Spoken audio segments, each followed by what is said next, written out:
Would you rather grow up in a modest family or in a wealthy family? What about in a poor family? You see, most people, when asked this question, they would choose to grow in a wealthy family, which makes sense. After all, everyone wants to grow up in comfort. I mean, we all know the advantages of growing up wealthy. For instance, you can benefit from the from the name of your parents. You don't have to worry about paying bills. You don't have to worry about your basic needs, and you get a huge head start in life. But what if I told you that there is an advantage to growing up poor? There is actually an advantage to growing up poor, and that is what we shall be talking about today. We shall talk about why it's advantageous to grow up poor.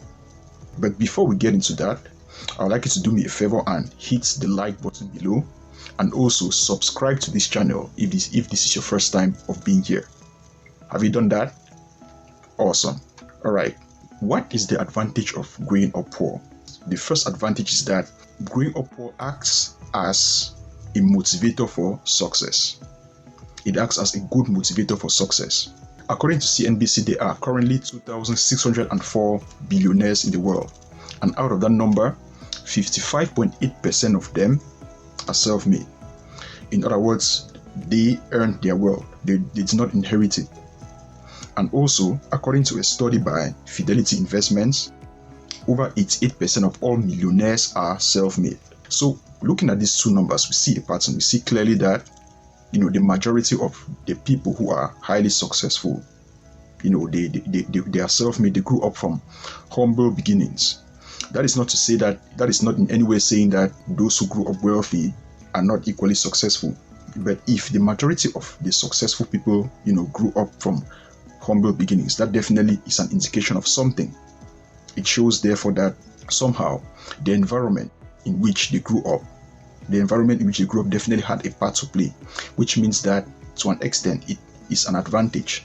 And there are several examples of billionaires who grew up poor. Okay, for instance, people like Oprah Winfrey, Larry Ellison, J.K. Rowling, Tony Robbins. For instance, those are all rich and successful individuals who grew up poor. Okay, and the thing is that they were able to harness, the power, their circumstances. They were able to channel the power of the conditions in which they were. They were able to channel the pain and all of that in order to make out something of their lives, in order to emerge successful. Well, of course, it wasn't just about the environment in which they were. It wasn't just enough for them to be in that environment. They equally had to have other skills. But one thing is for sure is that we cannot neglect the fact that that environment served to motivate them, to become better. If we take Tony Robbins, for instance, because of the conditions in which he was, for instance, not having food to eat at times, in their home, he had decided, he had made up his mind that he wouldn't want to have to live in such conditions when he grew up. And that was one of the things which kept him going. Okay, and it's the same for most of these self-made successful people. So one thing that is obvious is that growing up poor serves as a huge motivator for success. And the second benefit is that you can take any risk. Okay, there is no fear of failure. So what you need to understand is that when you are down, the only way that you can go is up. When you are down, the only way that you can go is up. You have nothing to lose. If you take any risk and you fail, you'll be where you started in the first place. Okay, so you wouldn't have lost anything. So because you are in such conditions and you know that okay, the worst thing that can happen is that you'll be right back where you started. Okay, you have nothing to lose. I mean, you have that. You are more encouraged to take more risks. You are more encouraged to try new things. You are more encouraged to go out there and really get out of your comfort zone and try things. And because of that, the more you try things, the more it increases your chances of success. On the other hand, if you are already up at a certain level, if you already have, if you are really wealthy, you have things. There are things that you can lose. Okay, there's something that you stand to lose, and as a result, you are more wary of trying things. You are more wary of taking risks. All right, because you know that okay, it's possible that I may lose everything that I have. So in that sense, someone who is down Someone who is down, okay, is more motivated to take risks. And the more the person takes risks, the person has higher chances of being rewarded for that risk. The person has a higher chance of succeeding in taking more risks. And the third point is that you can become anything you want to be. You can become anything you want to become. So there's this thing about growing up wealthy. If you have a parent who is a billionaire, for instance, the truth is that most of the times, whatever you achieve, people will often say that it is because of your father, it is because of your mom that you are able to do that. Okay, you most of the times people will define you based on what your parents did. People will define you based on what your father did, for instance. If your father is a billionaire, people will not see you as the person who actually did it. They will not see you as the person who earned it. Okay, they will mostly associate it to the advantage of being this so and so's kid.